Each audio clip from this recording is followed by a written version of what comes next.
Welcome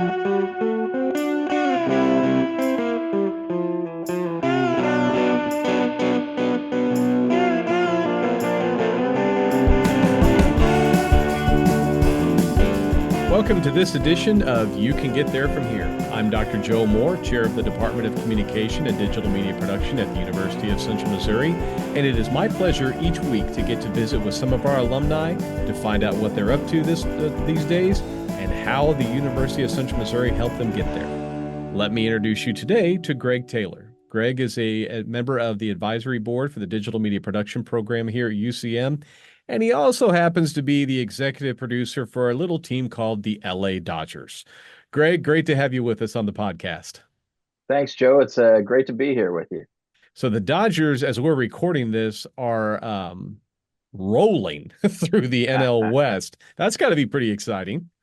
It's exciting. It's there's a lot of pressure on this team this year with all the money that we spent on players like Shohei Ohtani and Yamamoto and Freddie Freeman, Mookie Betts. So but the winning is expected. So sometimes there's still a lot of pressure for everybody around here. For sure. But it's a lot better than being in another situation. Yeah, being a Kansas City area guy, I've experienced some of those, having a good time with it this year. But Royals are playing well right now. Yeah, they're doing all right. They're doing all right. Yeah. So tell us, you're the executive producer of LA Dodgers Productions. What is the executive producer for LA Dodgers Productions, and what does your job entail? Well, our department falls within the broadcasting and marketing department. And what I kind of oversee is, our team is responsible for in-game entertainment. So when you come out to the stadium for a game, everything from the pregame show to, which is, we have a hosted pregame show where, we'll do some interviews, we'll throw to videos, we'll have music performances and other things. So it starts with that, and then all of the in-game entertainment during the inning breaks.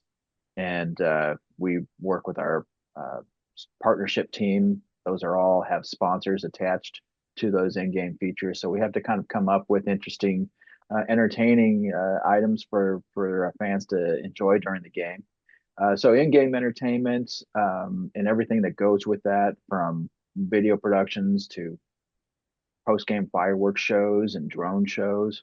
Our team is also responsible for all of the team's marketing television commercials.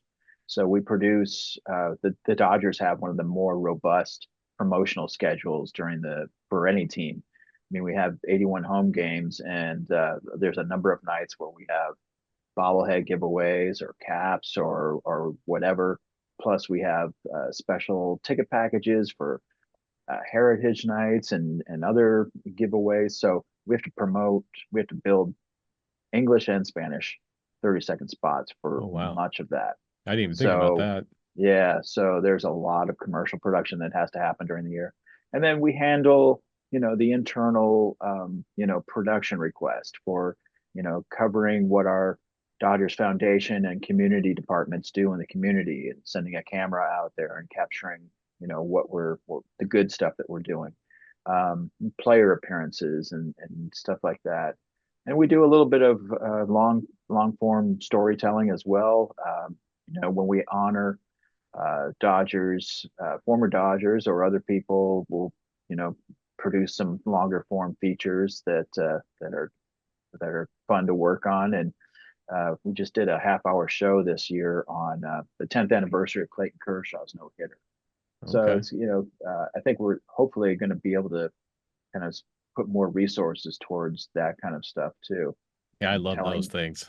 Yeah, sharing the team's history. The fan bases eats that stuff up.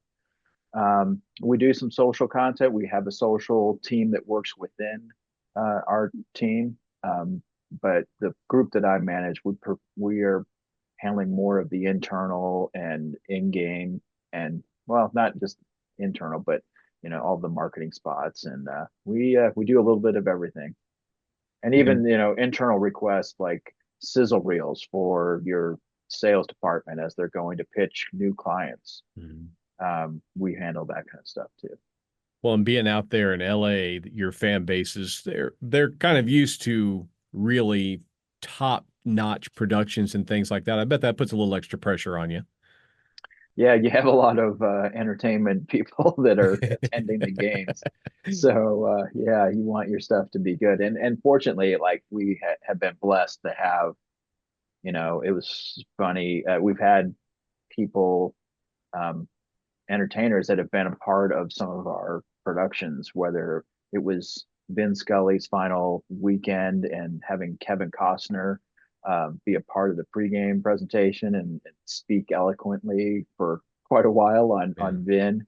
Um, last night at the game was actor Edward James Olmos, who's you know has been in many great movies and television shows, and he's a huge fan. And he's actually helped us out a couple of times, narrated some videos for us, and last night he helped get the crowd amped up. We were rallying in the eighth inning, and we had already recorded him uh, doing a Dodger fans stand up and make some noise. And he happened to be at the game last night, so we showed that video and then showed him, and he got up and he was just got the crowd all amped up, and Excellent. that's we ended up the next first batter hit a double and it was eventually the winning run. So that's the kind of stuff too that you do. You really are, it's in-game entertainment. It's entertaining the fans, but it's also there's a lot of strategy to it in that you're trying to keep that energy up for the team to help them rally and help the other team feel like, uh-oh, what's going on here? Yeah, you don't have to be a non-biased observer. You play for the Dodgers, so you're Yeah, that 10th man for them. So that's great. exactly. Yeah, exactly. Well, you didn't graduate from at the time CMSU, UCM, and then the next day start working for the Dodgers. That's the thing that we really try and stress to our students is it's going to take some time. You've got to pay your dues. How Yeah. did you ultimately get to Los Angeles? What steps were in your process? Well, first, yeah, a couple of things. It's funny because I grew up a sports fan and watched sports on television, but that was never like in my thought process when I was going to school and like, yeah, I want to work in TV sports. I don't know why. I mean, it was a while ago. ESPN was still relatively new, so sports weren't as prevalent as they are now. Um, but what really helped me when I got out of school is I had worked at KMOS TV for a couple of years. I had a scholarship position there, which paid me $250 a month to work in master control and also to kind of like be a manager for the on-air operators at the time. And that experience that I got there was really what helped me land my first job. I right when I graduated, my family had moved to Los Angeles area. I moved out here. I didn't know anybody.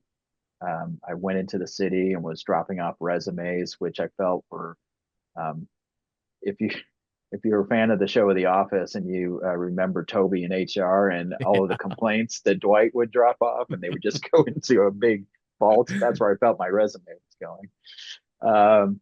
But as it happened, it was kind of a bit of luck in that I was going up to Santa Barbara for a concert with my dad and my brother, and on the way up, I saw the call letters for a TV station and remembered it and reached out to them, and that led to an interview.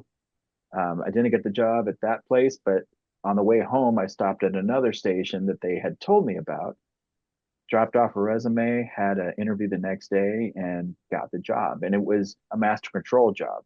It was, sitting in the master control and pushing the buttons to put the shows on the air, loading tape machines, and yeah, that was all that experience I had at KMOS was what helped me do that.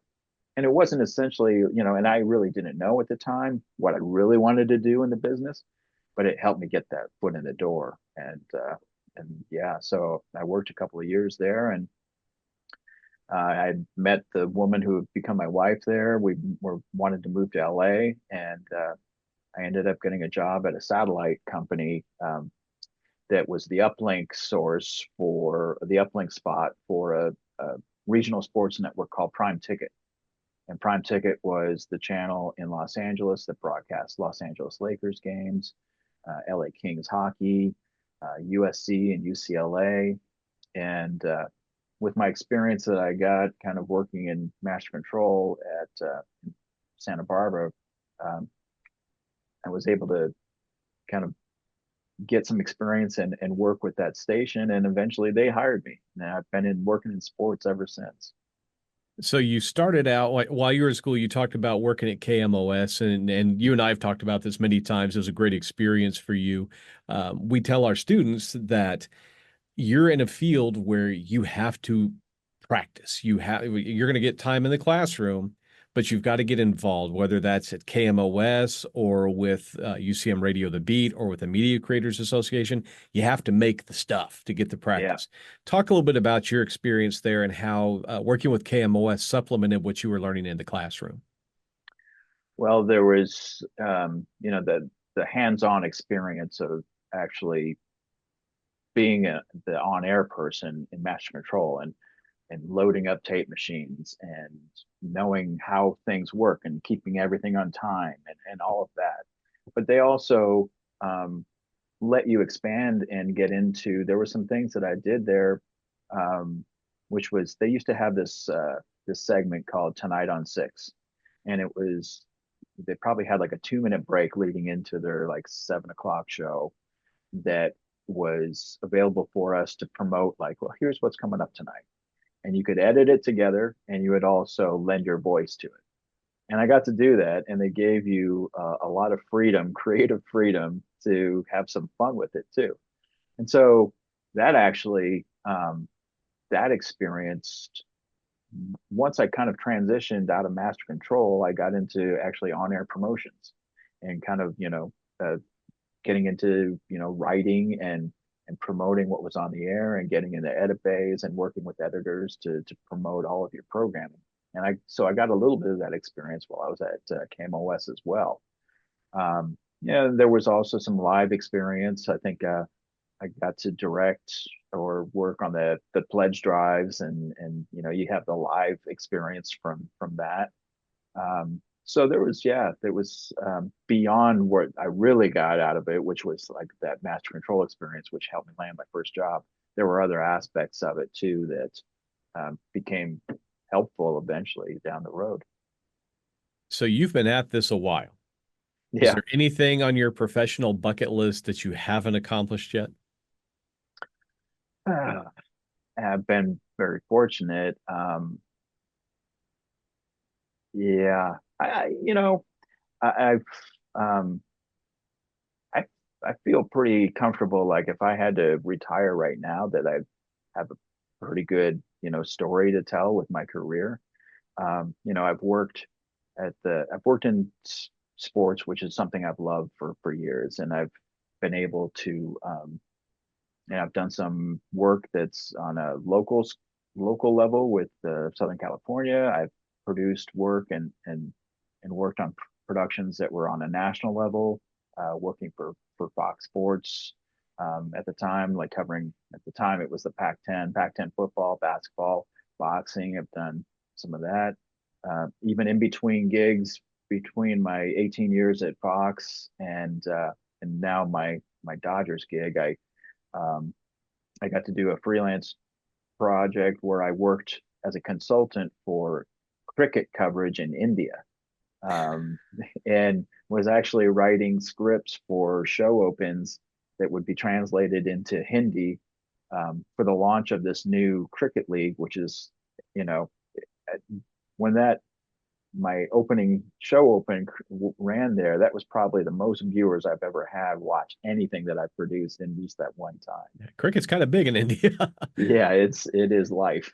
Yeah, I'm glad you brought that up. I remember you talking to one of our classes about that experience. Did you have any background with cricket at all? I didn't know.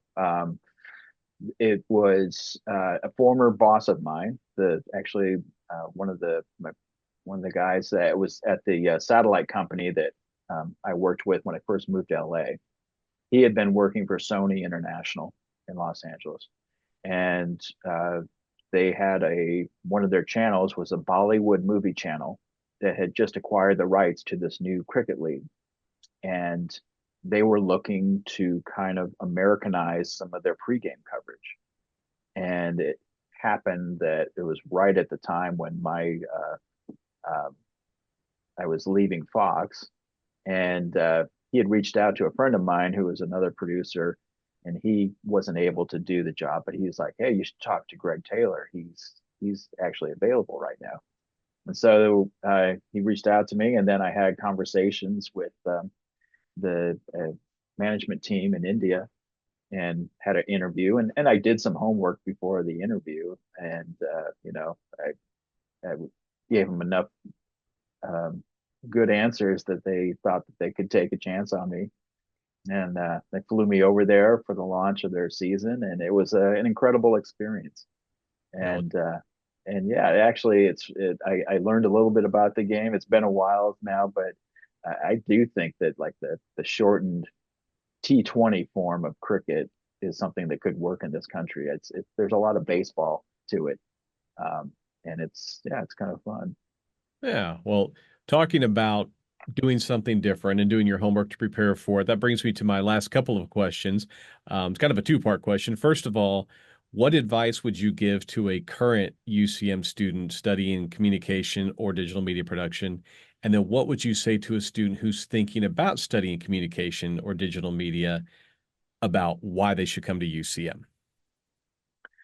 Well, I mean, from what I've seen with the program these days, I mean, I know that they still have the TV station on campus, but from what I've seen from the work that your department has done with, you know, being able to cover the sports teams, if you're interested in sports, you have access to some great tools to be a part of live productions, and that's fantastic. And it's really good for the university, for all those sports teams to get Yeah. that publicity and coverage for their teams, and see why it's important why it's beneficial to go there. Yeah. Um, you know, the difference in the technology between when I was going to school and what's there now, um, there was there was no way that back in the day a student could afford the technology to learn editing on their computer. We didn't have a computer, and editing was like very expensive, and you just yeah the tape machines and everything. So the access to technology now, yeah, students coming in, they can have editing videos while they're in high school, and already have a lot more knowledge of the production than what we any of us had when we were starting our school careers. But there's still more to learn, and there's still more to you know look at outside of what you're doing, and to there's always opportunities to learn and to get better. And so even if you think that you already know it all or have a lot of experience, be open to learning more, and push yourself to learn more, push yourself to explore different kinds of content that maybe you haven't been seeing before. Um, one of the things that when I was early in my career, I was getting into like on-air promotions, and that eventually led into production. I was at a conference um, watching other people's work, and it was really beneficial. But one thing that occurred to me at the time was like, I need to write more. I need to just take time to focus on writing, because a lot of the stuff we were doing at the time was a lot of highlight highlights driven by music and just a short tagline. And I'm like, you need to really write. And I would tell that to anybody right now. It's like, work on your writing. It really is. It's very important, no matter whether you're sending an email or you're having to write a script for a story. Um, Writing is definitely something that you should work on. And I would, that's a big piece of advice I would share with anybody. Well, Greg, I so appreciate you taking the time to join us. I know you're right in the heart of your season, so it's not lost on me the time that you had to give up to be able to be here today. So thank you so much for visiting with us. Thank you for everything you do for our program. It's been great. Well, my pleasure. Thanks, Joe. And yeah, go Mules. Go Mules. Now it's out.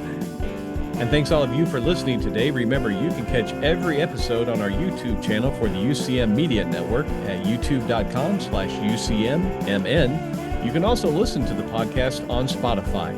Again, thank you for joining us today. Thank you to our guest, Greg Taylor. And this is Dr. Joe Moore reminding you that you can get there from here.